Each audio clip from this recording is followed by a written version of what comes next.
Hey guys, this is Corey from Redefining Strength. Welcome to the Fitness Hacks Podcast. This is the show where I share all my free workout and nutrition tips. I'm not going to ever fill this episode with sponsorships or ask you to buy anything. All I ask in return is if you're enjoying the podcast to leave a review or leave a 5-star rating. Or even better, share it with someone you think it might help. This will only take a few minutes and would mean the world to me and possibly change the life of someone you know. So let's jump right in. 10 reasons why we fail. Now, you may be thinking I'm going to say, oh, your macros weren't right, your workouts weren't right, you have, a genetic predisposition for this not to work, or it's your hormonal imbalance. But I'm not going to say any of those things because often it isn't that we don't have the right plan. It isn't that we're doomed because of our situation. There is always a way to move forward. The issue is that often we're not really assessing what's going on and our mindsets aren't backing up our actions. So I wanted to talk about the 10 most common reasons I feel that we truly fail in reaching our goals. Number one being the biggest, most important, probably if you don't listen to anything else in this podcast, you got to listen to this one. We simply give up. That's it. We start something, we hit a hard point, and when we get that shock of the hard, we say, oh, this isn't for me. We don't feel comfortable pushing through it, and we go back to our comfort zone. And so we start a new program, and guess what? We get to that same hard point, we get that shock, and we go back. So we're never pushing that comfort zone. We're never pushing that boundary. We're never pushing past that hard to see what is truly possible for us. We give up, and if you probably look at every time you repeat the same cycle, you give up probably near the same point. Yeah, sure. Maybe it's one time because you had to cut out carbs and you didn't like cutting out carbs. Maybe another time it's because you had to do 6 workouts a week when you really can only usually do 4. But it's always because we've created some system that really isn't realistic and we encountered some hard that goes against some pattern we've repeated. So we turn back. If you want a new and better result, you have to embrace the hard. There is a downside to every upside. And if you can't say, hey, is this downside to the upside? Is this the discomfort of my brain saying, no, I don't like this, so I don't want to do that, and coming up with all the reasons why I now shouldn't do it to just default back into what I really want to do because it's comfortable, it's what I've always done? You got to question that because at some point you got to choose to push through it. Even saying, hey, this is an experiment. Maybe it won't work out, but at least I'll show myself that I can be comfortable being uncomfortable, and that will help you move forward. But I can tell you, I see it, at 30 days, a lot of times with certain programs, or 6 weeks or 9 weeks, where we hit that point where we feel like we deserve more for the effort we've been putting in. And we always quit at that point. If we just kept pushing through what feels like a plateau, what feels like a dead zone, would probably show that snowball. But the simple fact is we don't keep going. So often I would tell you, stop looking for a new macro ratio. Stop looking for a new workout plan. Say, hey, am I doing all the habits consistently? If your consistency is actually there, keep going. You're closer often than you think. Number 2, we don't assess why something happened. So I'll put clients on a higher protein ratio and all of a sudden, things will change. Our body doesn't like change, so it does respond, but they'll see an increase on the scale or they'll see a change in something else and they'll be like, oh, it's the protein. And I'll be like, well, no, you're attributing causation where there might not be any. And when we truly dive into it, yes, the protein was part of it in that they increased the protein, but in that they changed all these other foods, they changed their meal timing, they changed their fiber, they changed their hydration. So it wasn't really the protein. They would have stopped doing the protein because it was the thing they at least wanted to do. It was the thing that was most uncomfortable. So they were finding reasons not to do it. We doom ourselves with doubt in that way. We go to the thing that we least want to do. But we don't say, hey, what other things could actually be at work, could be the true culprit. And so then, tweaking their water intake or tweaking the meal time or in tweaking the fiber intake because that dropped with trying to increase the protein, which again, shifts do happen.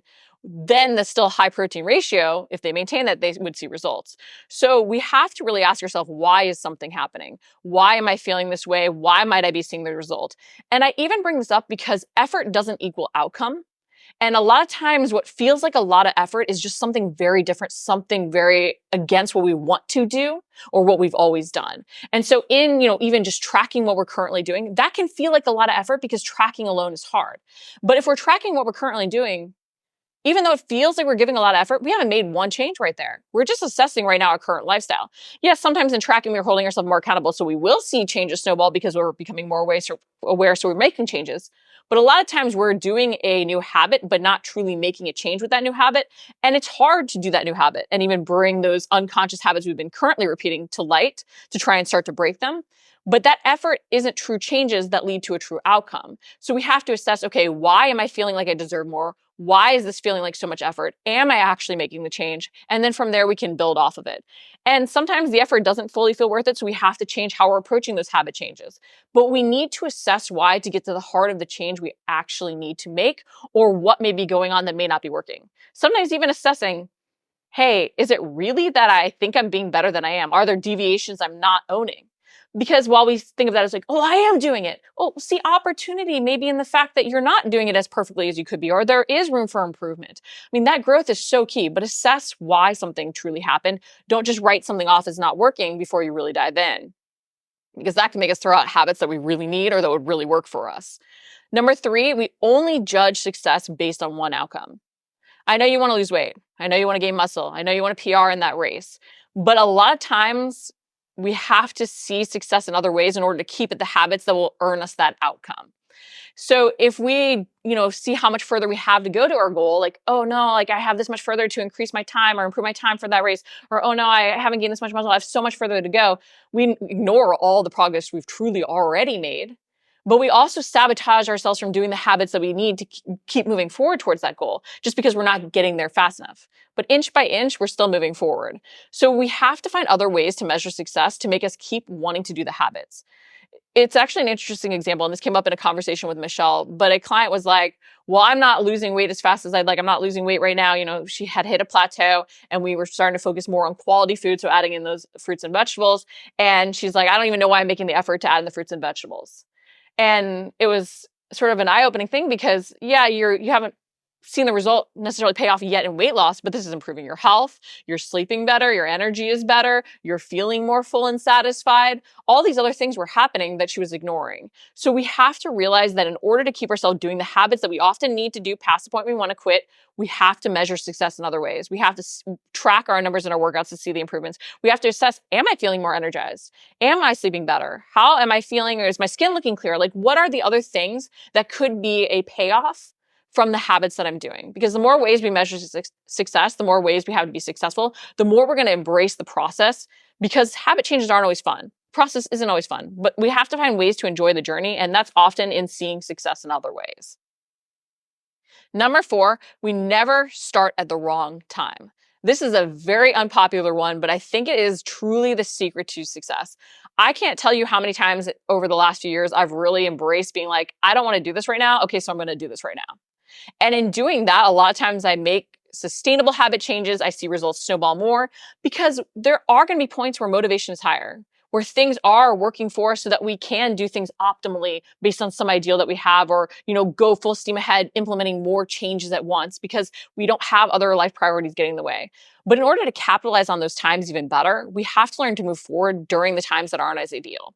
A lot of times, if you think about the weight loss cycle we see for people over the year and even with ourselves, a lot of times, January, we're more motivated. We make changes based on having that motivation, based on having potentially a time when we're not traveling. There's not the holidays. There's not all these different things going on. And so we implement habits based on that time. And then summer hits where we're on vacation, or the holidays hit where we're celebrating more with family. And all of a sudden we can't do what we were doing during that time. And now we have no habits because we didn't really build that stack. We just sort of forced ourselves in the mold. So even starting during the holiday season and learning how you can handle and navigate those times, to then be able to capitalize on the January motivation with those habits already stacked up, so you're further ahead. Going into the summer and shifting your habits based on that time can help you really keep moving forward, because we have to make our lows less low if we want our highs to be higher. We have to have that solid foundation off of which to build. And if we're not ever embracing doing the minimum, doing those 1% improvements during the wrong time, we're not going to truly see lasting results. So I would tell you, if you're always waiting for the perfect time to start, you're probably never starting fully, or you're ending up giving up on something that might be working because the habits just don't fit instead of finding a way to do the minimum. We have to shift our mindset. And this really goes back to even something is better than nothing.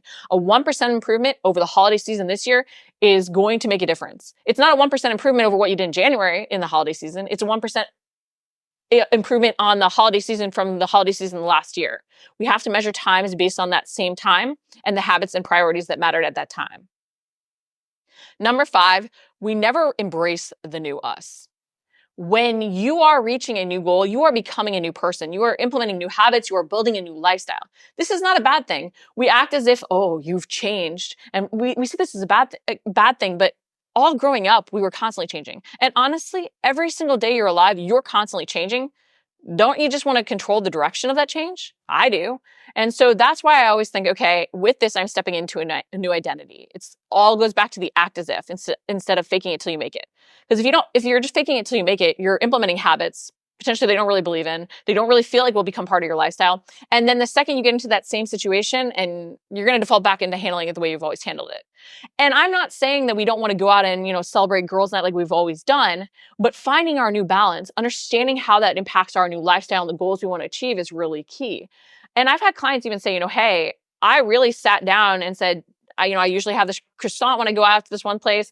But this time I was like, I want results in this way. I'm choosing not to have it. And that's the amazing thing. We're not restricting things. We're choosing what we're going to include and not include.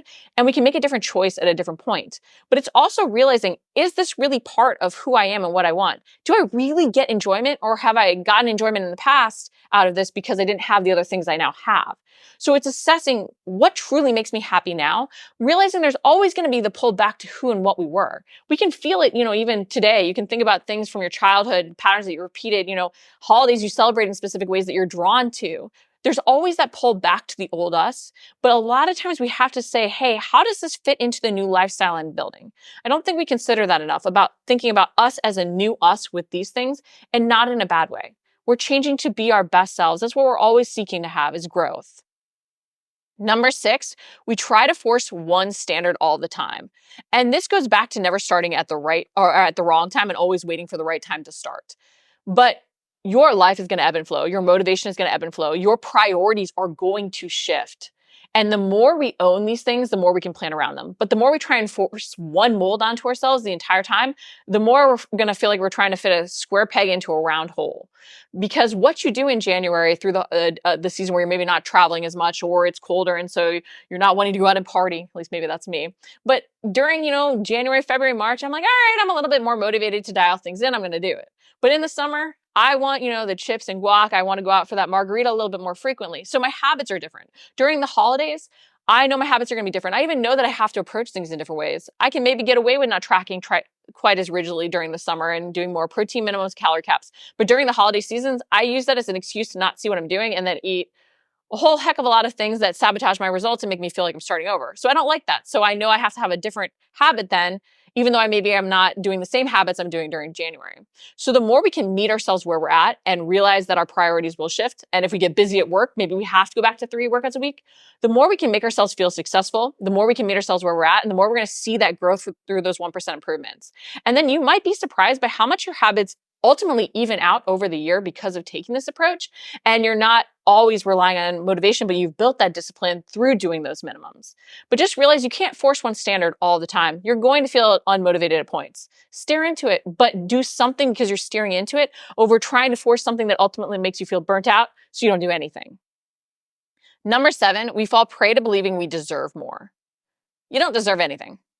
I tell this to myself a lot because I'll be like, I deserve to see results. I'm working so hard. We don't deserve anything. That's the sucky, hard truth of the matter. Yes, putting in the effort, we want the outcome.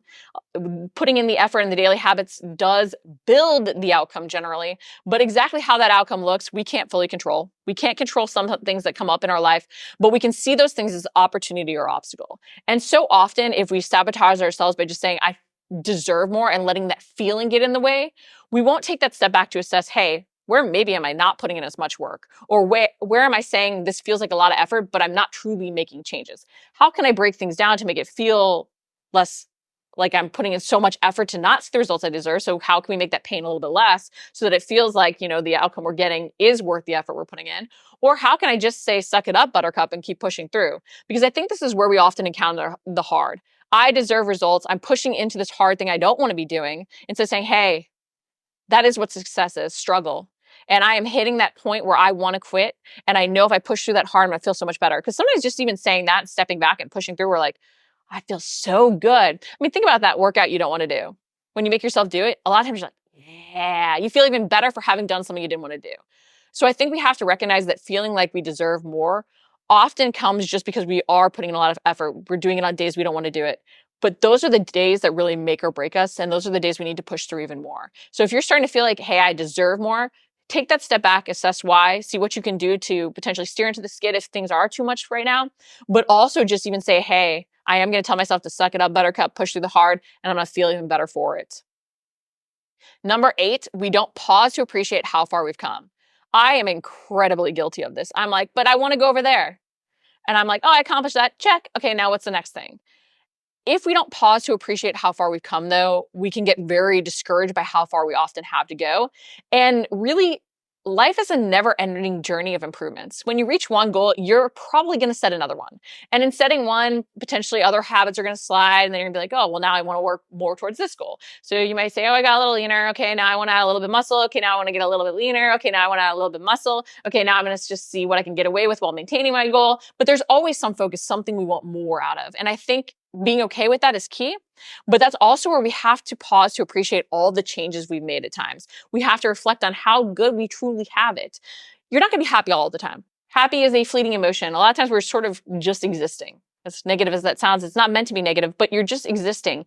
And I think even embracing that happy is a feeling that you're going to have to strive to feel is also important in this journey, but that comes from pausing to appreciate at times. And maybe you set on your calendar, I'm going to pause to appreciate. Maybe you set vacations where you have a little time to reflect, but set times to really recognize how your hard work has already paid off.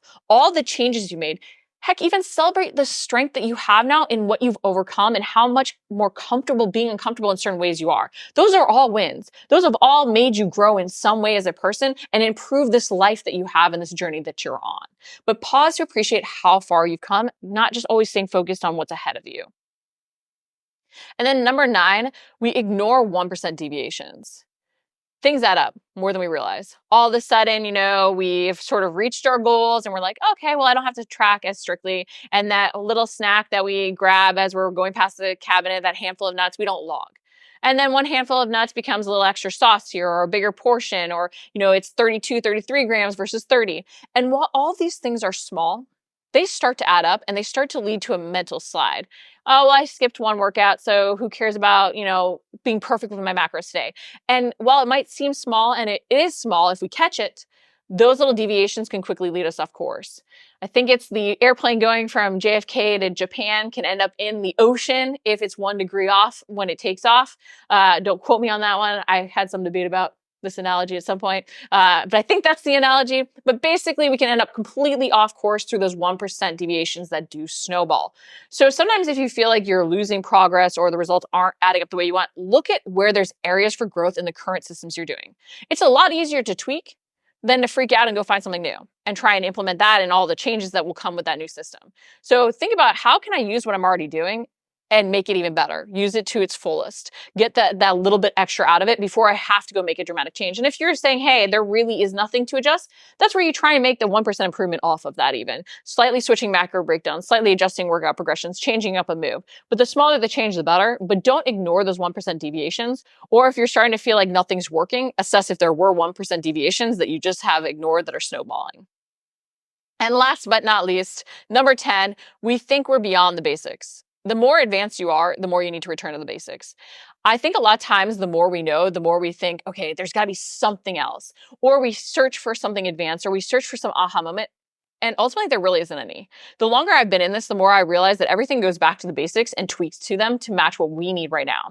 A lot of times if something isn't working any longer that used to work, it just needs to be adjusted because our body isn't in the same position, our lifestyle isn't in the same position. But results are really built off of tweaks, not massive overhauls of things. We don't want to be knocking down the building to rebuild it. We want to fix whatever little cracks we can to make it even better. So don't ever think you're beyond the basics. And the more you think, oh, I'm advanced, I don't need to watch this, or I'm advanced, I don't need to do this. No, you need to do it even more, because probably in searching for new and more advanced techniques, you've forgotten a lot of the basics, or they've slid in their implementation, or you could optimize them a little bit more. I always go back to that basic bodyweight glute bridge, no matter how much I can hip thrust or do a weighted glute bridge, because I want to go back to that basics of making sure that everything is correct, focusing on the pressure in my feet, focusing on my upper body engagement, focusing on that posterior pelvic tilt. We want to take things back to the basics to make sure that foundation is solid. And also knock ourselves down a peg. I think we lose that appreciation for being that learner, which also makes it hard then to be coachable, to embrace a new program, to embrace change. So the more we can sort of say, I am always going to be that beginner. I'm always going to be that, learner of new things, and see it as an opportunity to improve things that are below what my ego wants to tell me I'm now above, the more we're going to see results. So you're never above those basics. And the more you can say, hey, I'm really advanced, I need to go back to step one, the more you're going to see amazing improvements, because hearing something said that you've heard said 1,000 times, just said it at a different time in a different context, all of a sudden a light bulb can go off. I can't tell you how many times I've had that happen. But just to reiterate, all the reasons we often fail aren't really because we don't have a perfect plan, a right macro ratio, a right workout routine. It's because we haven't assessed how all the systems are working together and our mindsets behind our actions. Because a lot of times it is mentally that we are letting things slide, that we are letting ourselves off the hook, that we are not pushing through. So a lot of the work we often need to do if we want to see better results is asking why, questioning ourselves, building that self-awareness, and really stepping back at times to look at the overall system and how it's all working together. Thanks for listening to the Fitness Hacks podcast. Again, this is the place where I share all my free workout and nutrition tips. I'm never going to run sponsorships or ask you to buy anything. All I ask in return is if you're enjoying the podcast to leave a rating or review or share it with someone you think it might help. This will only take a few minutes, and it would mean the world to me and possibly change the life of someone you know.